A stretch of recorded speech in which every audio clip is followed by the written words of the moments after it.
아침을 뉴스로 깨웁니다. YTN 라디오 출발 새아침. 청취자 여러분 안녕하십니까. YTN 라디오 출발 새아침의 백병규입니다. 4월 임시국회가 문을 연 지도 오늘로 열 하루째가 됐습니다만 개점 휴업 상태가 여전히 이어지고 있습니다. 당초 방송법 규정과 공수처법, 추경 등의 그 현안이 4월 임시국회의 그 블랙홀이 되지 않겠느냐 이런 분석이 나왔습니다만 오히려 김기식 금융감독원장과 관련한 그 정치권의 공방이 4월 국회 논의의 그 발목을 잡고 있는 상황인데요. 야권에서는 그 연일 새로운 의혹을 제기하며 자진 사퇴를 요구하고 있고 여권에서는 지나친 정치 공세다 이런 입장을 좀 이어가고 있습니다. 저희 그 출발 새 아침에서도 이 논란이 불거진 이후 각 당의 입장 계속 전해드렸는데요. 오늘은 그 정의당의 입장을 들어보겠습니다. 잠시 후 1부에서 정의당 이정미 대표 만나보겠습니다. 자유한국당 김문수 전 경기도지사가 어제 서울시장 그 선거 출마를 공식 선언했습니다. 자유한국당은 김문수 후보를 필두로 보수 결집을 이뤄내겠다 이 자신하고 있는 상황인데요. 오늘 2부에서는 한국당의 공천관리위원장을 맡고 있는 홍문표 사무총장 만나보겠습니다. 삼성증권이 터무니없는 배당 사고로 그 피해를 본 투자자들에게 보상금을 장중 최고가로 보상하겠다는 입장을 밝힌 가운데 금융감독원이 어제부터 이 사태에 대한 그 현장 점검에 들어갔습니다. 분명하고 단호한 조치를 예고했던 터라 삼성증권에 어떤 조치를 취할지 관심이 쏠리고 있는데요. 오늘 3부에서 금융감독원 입장 직접 들어보겠습니다. 4월 12일 목요일입니다. YTN 라디오 출발 새 아침. 먼저 광고 듣고 지금까지 들어온 뉴스 정리해보겠습니다.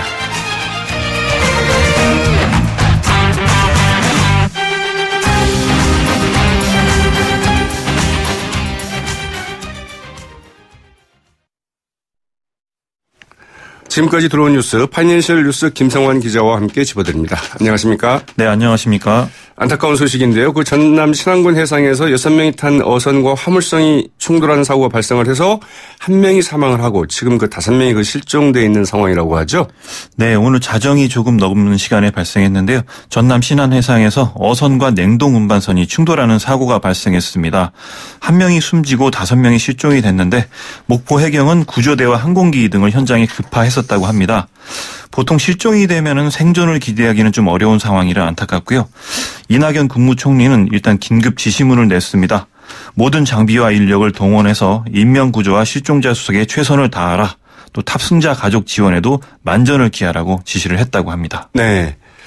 네. 좀 어떻든 빨리 좀 실종자들을 좀 찾아야 될 텐데요. 예. 좀 상황이 좀 쉽지만 않은 것 같습니다.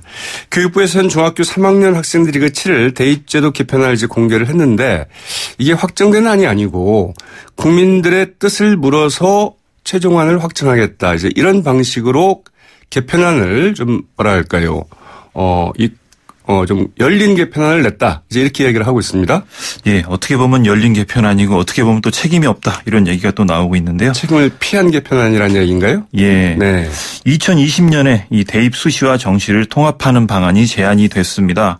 어제 김상곤 교육부 장관이 발표한 대입제도 개편 시안인데요.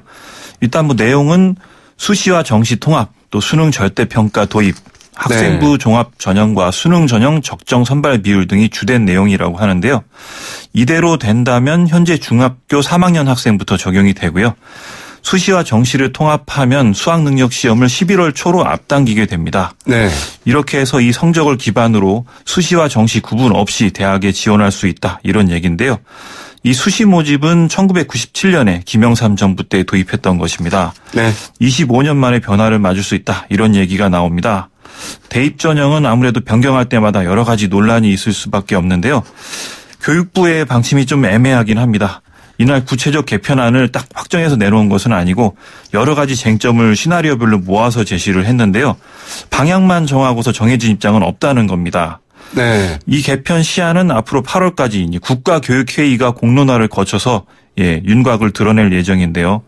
한국교원단체 총연합회 교총은 이제 비판을 했습니다. 이 대입제도가 복잡하고 민감하다는 건 충분히 이해하겠다. 그런데 교육부가 쟁점만 나열하고 국가교육위원회로 공을 넘기는 것은 부처의 책임이 있는 자세는 좀 아닌 것 같다. 이렇게 얘기를 했다고 합니다. 네. 정말 대입 시 이 정답이 있을까 싶긴 한데 이게 이 학교 현장에서는 고교 교육의 그 정상화가 가장 좀 중요한 이런 우선 과제이고요. 네. 반면에 이제 그 대입시 같은 경우에는 그 투명성과 공정성 이걸 어떻게 확보할 거냐. 예. 또 뭐 이런 것들이 좀 서로 이제 충돌하면서 어떤 방향이 과연 바람직한 것인지 이제 이런 게 좀 문제가 될 것 같은데 말이죠. 네. 좀 수위가 좀 필요한 대목일 것 같습니다. 오늘 그 사드 기지 내 그 공사 장비와 그 자재 반입이 그 이루어질 예정인데 주민들과의 그 충돌이 좀 우려되는 상황이죠.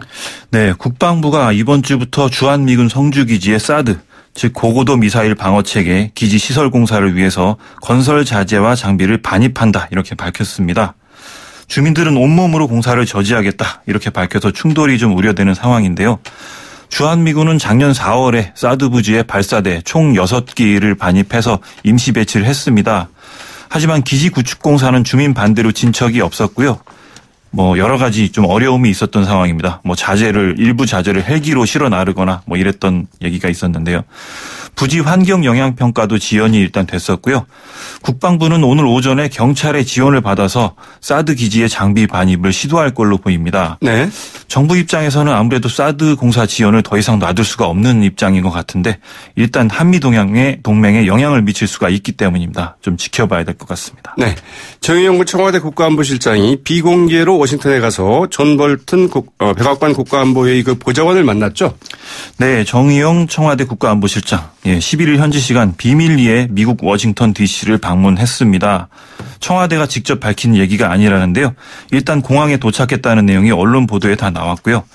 존 볼턴 백악관 국가안보회의 보좌관과 만나기 위해서다. 이런 얘기가 있습니다. 네. 일단 무엇보다도 양국 안보사령탑 간의 한 라인을 구축하려는 목적이다. 이런 얘기인데요. 아직 정 실장의 방미 기간이나 일정이 공개가 안 됐습니다. 남북 정상회담과 북미 정상회담을 앞두고서 이 백악관과 안보 소통이 가장 중요한 목적이라고 볼 수가 있겠습니다. 청와대는 이달 중순까지 정의용과 볼턴의 라인 구축을 완료할 예정인데요. 네. 두 정상 준비에 차질이 없도록 하겠다 이런 전략입니다. 현재 볼턴 보좌관은 미국에서 대북 선제 타격론을 주장해 왔을 정도인데요. 매파가 아니라 슈퍼 매파다 이렇게 불리고 있습니다. 이 한국 정부는 북 대화를 추구하는 입장이기 때문에 좀 긴밀한 조율이 필요할 것 같습니다. 네. 한중일 3국 정상회담이 그 다음 달에 개최될 것 같다죠? 예, 2015년 이후에 중단됐던 한중일 3국 정상회담이 다음 달 일본에서 개최될 예정이라고 합니다. 청와대가 직접 밝힌 내용인데요. 김의겸 대변인은 문재인 대통령이 다음 달 일본에서 개최될 예정인 한중일 3국 정상회의와 관련해서 일본 정부가 기울여온 노력을 평가하며 지지해왔다 이렇게 밝혔습니다. 네. 한중일 정상회담과 관련해서는 5월 초로 추진하고 있지만 구체적인 날짜는 결정되지 않았다 이렇게 말했고요. 앞서 일본 교도통신도 한중일이 5월 전반에 도쿄 정상회담 개최를 큰 틀에서 합의했다고 보도를 했었고요. 네. 8일에서 9일 이틀간을 축으로 최종적으로 조율하고 있다 이렇게도 얘기가 나왔습니다. 네. 한중일 정상회담이 확정되면 문 대통령은 취임 이후에 처음으로 일본을 방문하게 됩니다. 이 회담이 열리면 4.27 남북 정상회담 성과를 공유할 예정인데요. 한반도 비핵화 내용도 논의될 예정이라고 합니다. 네, 알겠습니다. 검찰이 박근혜 전 대통령의 그 1심 판결에 불복을 해서 항소를 했습니다. 네, 박근혜 전 대통령 2심 재판도 이어질 것으로 보입니다. 검찰이 1심 판결 결과에 불복해서 항소를 했는데요. 쟁점은 아무래도 삼성 뇌물 중에 경영권 승계와 관련한 혐의가 됩니다. 검찰은 삼성이 경영권 승계와 관련해서 박 전 대통령에게 부정청탁을 했다 이렇게 보는데요. 이른바 제3자 뇌물입니다. 네. 삼성이 스포츠센터와 미르, K재단에 낸 출연금이 약 220억 정도 되는데요. 1심 재판부는 이 돈을 제3자 뇌물로는 보지는 않았습니다. 네. 박근혜 전 대통령 측에서는 아직 반응이 없죠? 네. 아직 반응이 없는데 항소심은 피할 수가 없으니까요. 그대로 갈 것 같습니다. 그래도 이제 그 변호인 측에서라도 이제 항소를 하느냐 여부는 좀 지켜봐야 될 것 같고요. 예.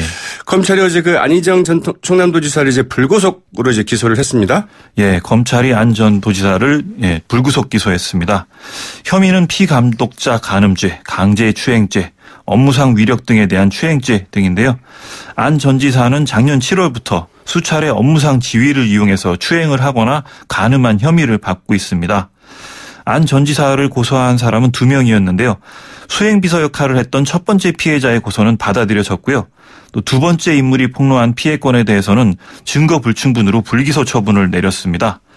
검찰은 현재까지 피해자와 피고인 등 총 20차례 이상 소환 조사를 벌여왔다고 합니다. 네, 잘 들었습니다. 네, 감사합니다. 지금까지 파이낸셜 뉴스 김성환 기자였습니다.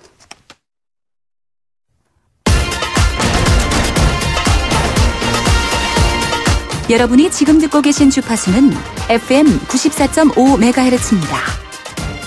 YTN 뉴스 FM.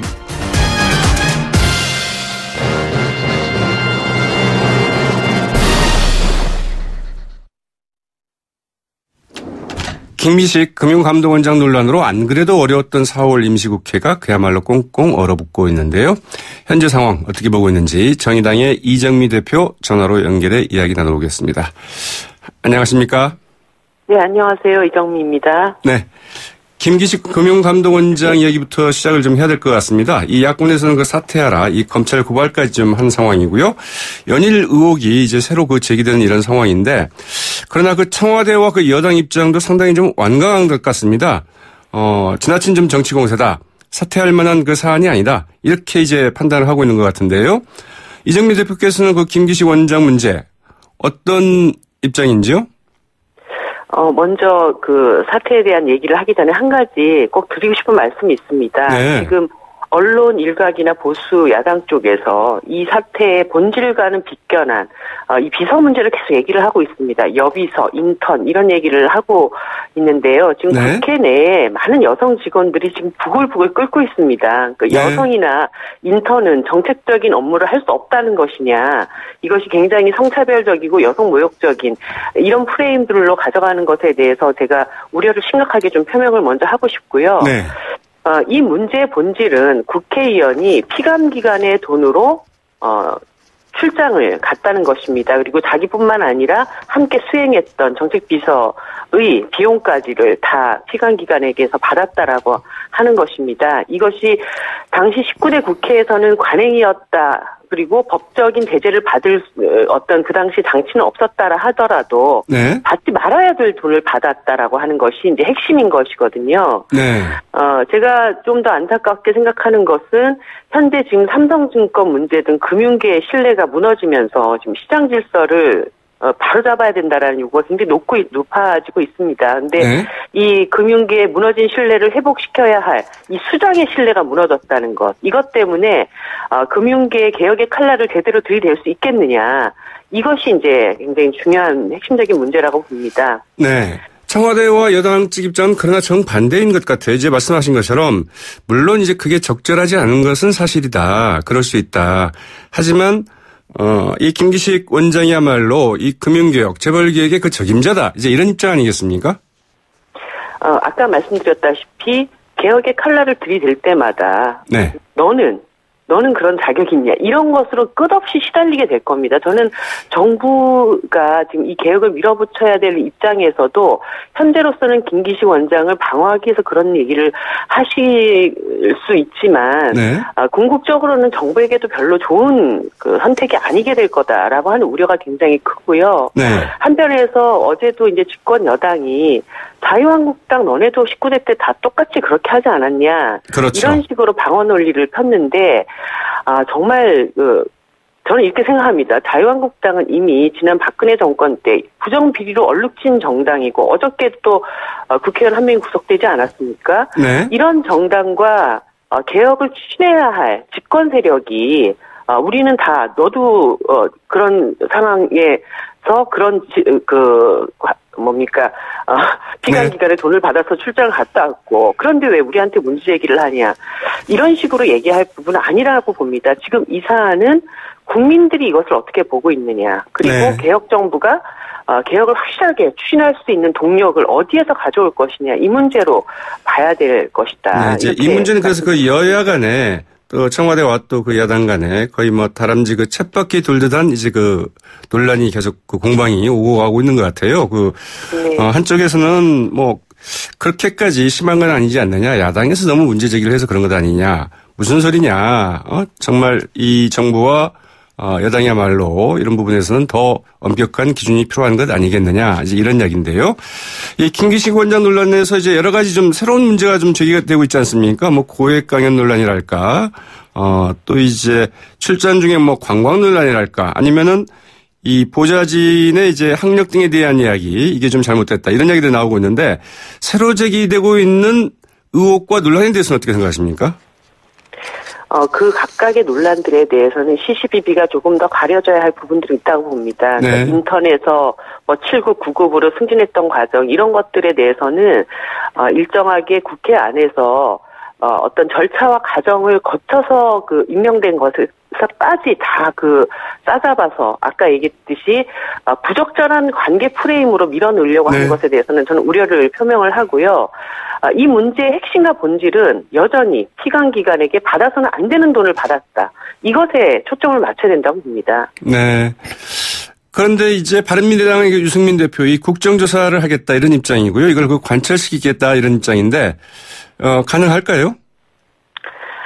저는 이제는 이런 상황이 정치판 안에서 계속 진흙탕 속으로 이 사건을 끌고 들어가는 이런 상황이 지속돼서는 안 된다고 봅니다. 그러니까 결과적으로는 김기식 원장 임명 이후에 이 불거진 의혹에 대해서 잠재울 수 있는 어떤 해결 능력도 보여주지 못했고 네. 이것이 계속적인 난타전으로 이어질 수밖에 없다고 한다면 이제 결자 해지의 시간이 오지 않았는가 그런 말씀을 드리고 싶습니다. 네.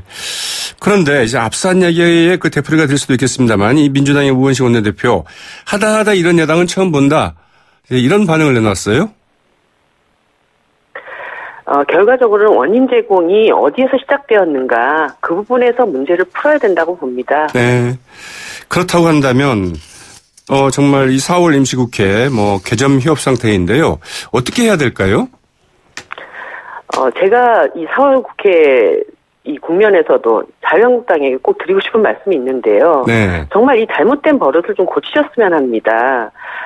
우리 국회의원들도 월급 받고 일하는 이 국회가 회사입니다. 그런데 이 회사 안에서 함께 일하는 동료 직원들 간에 갈등이 있을 때마다 나 출근하지 않겠다. 이렇게 하면 월급 받을 자격이 있습니까? 네. 갈등이 있다 하더라도 국회 안에 들어와서 그 안에서 서로의 의견을 어떻게 조정할 것인지를 논의를 해야 되고 또 우선적으로 그 이견을 지금 당장 처리할 수 없다면 다른 일은 하면서 얘기를 해야 되는 것인데 지금 이게 몇 번째 계속 반복되고 있습니다. 네. 국회 안에서 뭐가 일이 제대로 진행되고 있지 않은 이런 상황들을 국민들이 더 이상 용납할 수 있겠는가. 네. 사법국회는 일단 빨리 들어와서 논의를 하면서 문제를 풀려고 하는 의지를 보여주는 것이 우선이다. 네. 이렇게 생각합니다. 김기식 금감원장 문제는 문제이고 4월 국회는 국회대로 좀 해야 된다. 이제 이런 말씀이신 것 같은데요. 네. 이 4월 임시국회 걸림돌 가운데 또 하나가 이 방송법 개정안 등이 문제가 되고 있지 않습니까? 네. 네, 그 부분도 역시 국회를 하면서 일단 열어놓고 얘기를 하는 게 맞지 않겠느냐 이런 이야기시죠? 네, 저희들이 지금 그 방송법과 관련돼서는 국회 내에서 합의안을 만드는 게 가장 필요합니다. 네. 자유한국당이 지난 시절에는 현재 제출되었던 법안을 전혀 받지 못하겠다고 했다가 지금은 그거를 자꾸 하나 고치지 않고 통과시켜야 된다라고 얘기를 한다면 사실 그 단일한 법안만 지금 발의가 되어 있는 것이 아니라 방송법과 관련된 여러 개의 법안들이 지금 나와 있습니다. 원래 그렇게 되면 충분히 여러 개의 각 안들을 함께 검토해서 대안으로 네. 통과시키는 경우들이 국회 안에서 일상적으로 있는 것입니다. 그렇기 네. 때문에 어떤 것이 지금 시점에서 합리적인 대안이 될 수 있는가를 논의를 해야 되고 제가 좀 드리고 싶은 말씀은 집권 여당이나 보수 야당 양쪽 다 이 공영방송의 독립성, 공정성 이것을 우선적으로 모든 것을 판단해야 한다. 어떻게 네. 하면 방송 환경을 자신들에게 더 유리하게 조성할 수 있을지 이런 점에 골몰하는 그 태도는 이제 좀 지양하고 합의안을 만드는데 최선을 다하는 것이 필요하다고 봅니다. 네. 4월 국회가 열리게 되면 정상화가 된다면 역시 추경 문제가 쟁점이 될 것 같은데요. 이 평화와 정의의 의원 모임 의총을 좀 갖지 않았습니까? 추경안에 대한 입장 정리를 좀 같이 했나요? 추경 논의까지는 가지는 못했습니다. 지금 네. 시급한 현안이 개헌 문제이기 때문에 이 네. 개헌안을 어떻게 다룰 것인가에 대한 것이 단일한 안건이었고요. 추경을 공동 교섭단체 의총에서는 함께 논의하는 수준까지는 아직 못 이르렀습니다. 네. 그럼 개헌 문제에 대해서는 그 평화와 정의 모임은 어떻게 정리를 했나요? 가장 핵심적인 것은 어쨌든 이번 시기에 개헌을 반드시 통과시켜야 된다. 이것이 이제 가장 절실한 과제다. 네, 시기의 문제가 있지 않겠습니까? 네, 일단은 최선을 다해서 국회 내에서의 단일화를 만드는 것이 필요하다. 네. 대통령 발의안이 나와 있지만 이것을 가지고 국회에서 표결에 들어가게 되면은 현행 그 국회 내에서의 의석수 분포를 놓고 봤을 때는 부결될 것이 뻔하기 때문에 그렇게 되면 이번 기회에 개헌을 우리가 성사시킬 수 없는 네. 이런 불행을 갖고 오게 됩니다. 그렇기 때문에 국회 안에서의 단일화를 어떻게 우리가 조정해서 만들어낼 것인가에 심혈을 기울여야 한다는 점, 이것에 대해서 이번에 공동교섭단체가 함께 합의를 한 것이고요. 네. 거기에 핵심은 결국은 권력 구조 문제이기 때문에 대통령이 내놓으신 대통령 제도에 일정한 국회 협치를 좀 더 보완해 나갈 수 있는 그런 제도로서의 총리 추천제 네. 이런 정도를 함께 제안을 하고, 그리고 이 개헌과 선거 제도를 연동해서 반드시 함께 통과시켜 나감으로 인해서 국회에 대한 국민의 신뢰도를 높일 수 있는 그런 전기를 마련하자, 이런 합의를 함께 이루었습니다. 네, 그렇군요. 이 청년 일자리 추경 문제가 이제 그 정부 여당으로서는 상당히 그 시급한 과제 이렇게 그걸 설정을 하고 있는데요. 이 추경 문제에 대해서 그 정의당의 입장 어떻게 정리가 됐습니까?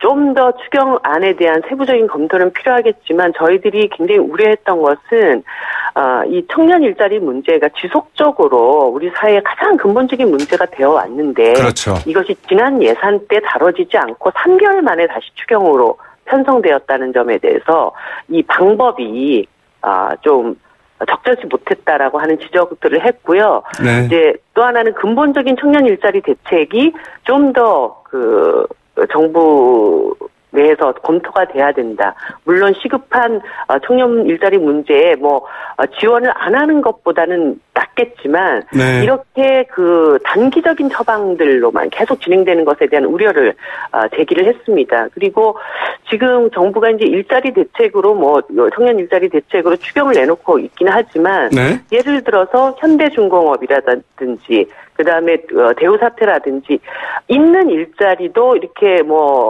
제대로 보호하지 못하는 것에 대해서도 네. 여러 가지 좀 문제의식을 저희들이 지출할 생각을 갖고 있습니다. 네, 알겠습니다. 지방선거 이야기 하나 간단하게 여쭙겠습니다.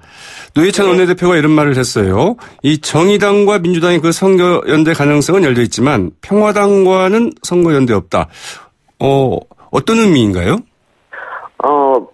민주당하고는 연대가 되고 평화당하고는 연대가 안 된다. 이런 기준과 원칙은 정의당 안에서 한 번도 논의된 적은 없고요. 아, 그렇습니까? 네, 그렇습니다. 그리고 선거연대라고 하는 것은 각 정당의 필요성과 국민의 요구가 있을 때 성사되는 것 아닙니까? 네. 그런데 어떤 명분과 목표가 불분명한 채 어떤 선거연대가 이루어지는 것에 대해서는 정의당은 그런 방식의 선거연대는 이번에 지방선거에서 고려하고 있지 않다. 각 후보들 간에 정말 그것이 분명한 명분과 목표가 있을 때 논의할 수 있는 사안이다. 이렇게 원칙을 정하고 네. 지역별로 그런 요구가 있을 때 중앙당에서 심의를 거쳐서 추진할 수 있도록 이렇게 하고 있습니다. 네. 그러면 그 노회찬 원내대표와는 어떻게 이견을 조정을 하셨습니까? 이것이 제가 볼 때는 당의 전체적인 당론을 어겨서 잘못 말씀하신 건 아니라고 봅니다. 네, 그래요. 잘 알겠습니다. 오늘 여기까지 듣도록 하겠습니다. 고맙습니다. 네, 감사합니다. 지금까지 정의당 이정미 대표였습니다. YTN 라디오 출발 새 아침 1부는 여기까지고요. 저는 잠시 후 2부에 다시 찾아오겠습니다. 소통의 아침을 여는 공정한 목소리 YTN 라디오 출발 새 아침. YTN 라디오 출발 새 아침 2부 순서 시작할 텐데요. 먼저 광고 듣고 이어가겠습니다. 지방선거가 점점 다가오면서 선거 준비를 위한 각 당들의 발걸음도 점차 빨라지고 있는데요. 어제는 그 자유한국당의 김문수 전 경기도지사가 서울시장 출마를 공식 선언했죠. 그래서 오늘 자유한국당의 지방선거 기획위원장이자 공천관리위원장을 맡고 있는 분이죠. 홍문표 사무총장 연결해서 이야기 나눠보겠습니다. 안녕하십니까? 네, 안녕하십니까? 네. 김문수 전 지사가 어제 이제 그 서울시장 출마를 선언을 했는데요. 자유한국당으로서는 이제 6월 지방선거 이 본격적인 출정식을 가진 게 아닌가 싶기도 합니다. 네. 과역자치단체장 6곳은 지키겠다. 이제 이런 말을 이제 홍준표 대표께서 했는데, 자신 있으신지요? 글쎄 국민을 상대로는 이 선거를 자신 있다고 표현할 수는 없고요. 네. 조심스러운 전망을 하면서 최선을 다하겠다는 말씀을 드립니다. 네. 서울시장 네네. 선거는 어떻게 보십니까? 서울시장 선거는 결국은 집권당과 1대1로 구도가 짜여질 것으로 보고 저희들 나름대로 준비를 하고 있습니다. 네. 어제 김문수 후보가 기자회견에서 그 대한민국을 그 좌파 광풍에서 구하겠다 이제 이렇게 이야기를 했는데요. 네네. 너무 발언이 좀 센 것 아니냐. 다수의 보수 표심과는 거리가 좀 있는 것 아니냐. 이런 지적도 나오고 있는 것 같아요. 글쎄 보는 시각에 따라서 조금씩 다르겠습니다만은 지금까지 이 정부가 일련의 상황들을 쭉 놓고 보면은 네. 분명히 우리 국민들도 더욱 우리 한국당보다 더 불안한 염려를 하는 것이 혹시 좌파 정권으로 가기 위한 기본 틀이 이렇게 잡혀가는 그런 선거, 그런 체제, 네. 그런 것을 염려하고 우려하는 것이 저희 중앙당이 제가 책임을 맡고 있다 보니 많은 전화가 옵니다. 국민들로부터. 네. 그래서 아마 우리 김문수 후보도 그런 깊은 뜻에서 그런 말씀을 했다고 생각이 됩니다. 네. 이런 그 좌우파 구도가 보수층의 결집에 도움이 될 수 있을까요? 저는 조금은 도움이 될지 몰라도요. 네. 근본적으로 큰 도움이 된다고 생각하지는 않고요. 네. 우리 대한민국이 누가 뭐라 해도 자유민주주의 국가고 시장경제를 원칙으로 한 나라인데 그 부분이 흔들리고 그 부분이 잘 이루어지지 발전되지 않으니까 네. 우리 국민들이 아까 말씀한 대로 좌파 우파를 떠나서 불안하다는 것이죠. 네. 그런데 이게 자유민주주의 체제가 자꾸 훼손이 되니까 상대적인 좌파에 대한 그런 염려를 하다 보니 우리 국민들께서 저희 한국당의 많은 전화와 그러한 문제성을 지적을 해주는 바탕에서 우리 김문수 후보가 그런 말을 했다. 이렇게 저는 생각을 합니다. 네, 알겠습니다. 이 서울시장 선거가 이제 3자 구도, 그러니까 1여 2야 구도로 이렇게 전개가 될 것 같아요. 그래서 아무래도 그 두 야당 후보가 이제 그 표를 좀, 서로 좀 나눠 가지지 않겠는가. 그러면 굉장히 불리하지 않겠는가. 특히 이제 그 보수표의 향배를 놓고 두 후보 간에, 야당 후보 간에 다툼이 좀 치열할 것 같다. 이런 전망 나오고 있는데 어떻게 보십니까? 네네. 지금 지적하신 대로 3파전으로 시작은 하겠습니다만은. 네. 저희들이 분석하고 있는 것은 바른정당이 30석에서 9석으로, 좀 파생이 됐고. 네. 또 국민의당이 40석에서 21석으로 파생된 분들이 지금 30석을 만들어서 바른미래당을 만들었지 않습니까? 네. 이게 급조된 정당이고 또 조직면에서도 저희들이 지켜볼 때 참 여러 가지가 취약하다고 보고 그리고 보수를 자청할 수 있는 정당은 아닙니다. 네. 이 중도도 아니고 어중간하죠 한마디로요. 그래서 네. 시작은 3파전이지만 결국은 그분들이 끝까지 특히 안철수 후보 같은 경우는 정치적 과거의 경험으로 봐도 네.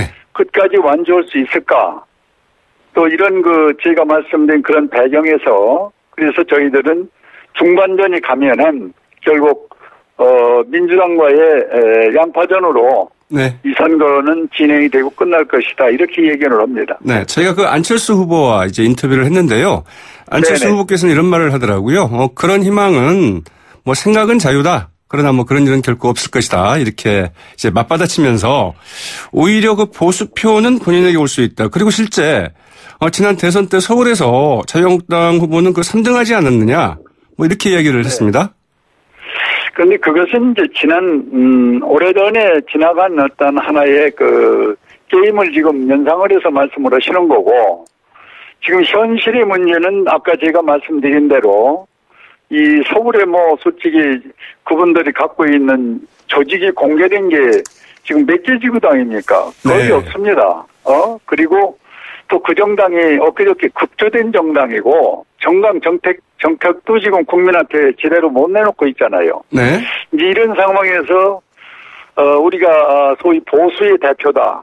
그건 우리 네. 국민 서울 시민 누가 그걸 보수 대표라고 보겠습니까? 막 그 말씀은 좋습니다만은 네. 그래도 상식적으로 인정이 안 되는 얘기다. 이렇게 전 말씀을 드립니다. 네. 조직에서 보나 당과 후보의 그 정체성 측면에서나 네네. 보수표는 그리 가지는 않을 것이다. 이제 이렇게 보고 계시는군요. 네. 자, 원희룡 지사가 결국 그 바른미래당을 탈당을 했습니다. 한국당 쪽에서 어떻게 좀 만날 생각은 없으신지요? 뭐 평소에도 연락을 자주 하는 편이고요. 개인적으로요. 네. 네네. 그리고 뭐 그분께서도 여러 가지 고심 끝에 이제 선거가 눈앞에 다가오는데 이 시점에 무소속으로 나올 때는 네. 바른 미래당은 아니다라는 결론이겠죠.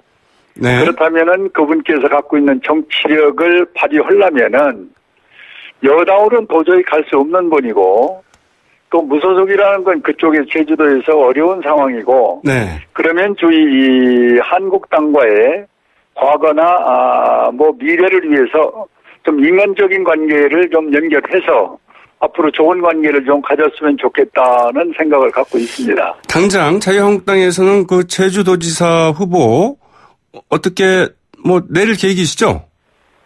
지금 저희들은 공천을 했습니다. 네네네. 네네. 서로 후보 단일화 이런 것들은 생각을 안 하십니까? 지금 현재 그런 것은 전혀 생각지 않는데요. 네. 이게 이제 그 원희룡 그 후보께 현 지사인데 무소속으로 나올 정도 되면 여러 가지 여건이 과거보다는 좋지 않은 상황이 된 건 틀림없지 않습니까? 그렇죠. 그럼 그런 꿈을 지금 무소속에서 이룰 수 있을까 하는 네. 이게 마지막 고민을 하지 않겠는가 하는 생각을 저희들이 예측을 해보고 있습니다. 네. 네네. 마지막 순간에서의 여지는 그래도 좀 남아있는 것으로 본다. 이런 이야기군요. 네네.